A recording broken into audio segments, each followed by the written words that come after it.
Talks of ഡിക്കറ്റ്സിൻ്റെ ഏറ്റവും പുതിയ വീഡിയോയിലേക്ക് സ്വാഗതം. 1950 സെപ്റ്റംബർ 17 ഗുജറാത്തിലെ വഡ്നഗറിൽ ജനനം. പറഞ്ഞു വരുന്നത് നരേന്ദ്ര ദാമോദർ ദാസ് മോദി എന്ന നമ്മുടെ പ്രധാനമന്ത്രിയായ നരേന്ദ്രമോദിയെക്കുറിച്ചാണ്.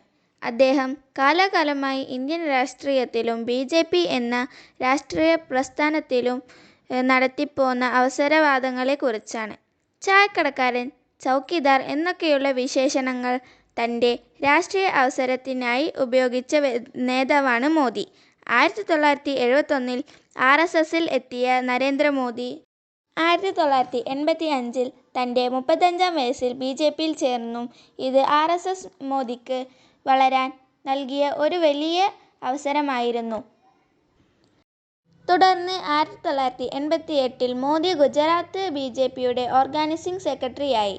പിന്നീട് മുഖ്യമന്ത്രിയായിരുന്ന കേശുഭായ് പട്ടേൽ രാജിവെച്ചത് മുൻ നിരയിലേക്ക് വരാനുള്ള വലിയ അവസരമായി മോദി കണ്ടു. 2001 മോദി ഗുജറാത്തിൻ്റെ മുഖ്യമന്ത്രിയായി സത്യപ്രതിജ്ഞ ചെയ്തു.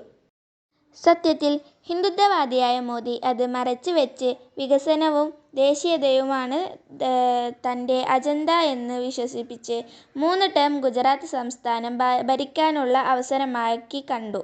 പിന്നീട് അവസരങ്ങളെല്ലാം തൻ്റെ വാദങ്ങളിലേക്ക് ചേരുകയായിരുന്നു.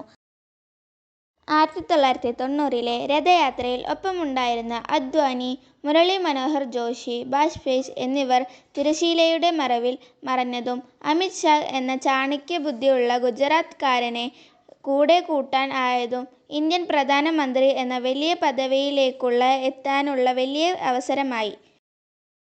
2002 മുസ്ലിം കലാപവും ഹിന്ദുത്വവാദികളുടെ ഇടയിൽ മോദിക്കുള്ള പ്രിയമേറിയതും ഇതിന് എളുപ്പമായി. അങ്ങനെ 2014 ഇന്ത്യൻ പ്രധാനമന്ത്രിയായ മോദി ശരാശരിയിലും താഴെയുള്ള ഭരണം കാഴ്ചവെച്ചിട്ടും 2019 ലോക്സഭാ ഇലക്ഷൻ വിജയിച്ചത് പുൽവാമ ഭീകരാക്രമണം എന്ന ഒരേ ഒരു അവസരം മുതലെടുത്തുകൊണ്ട് തന്നെയെന്ന് പറയാൻ കഴിയും.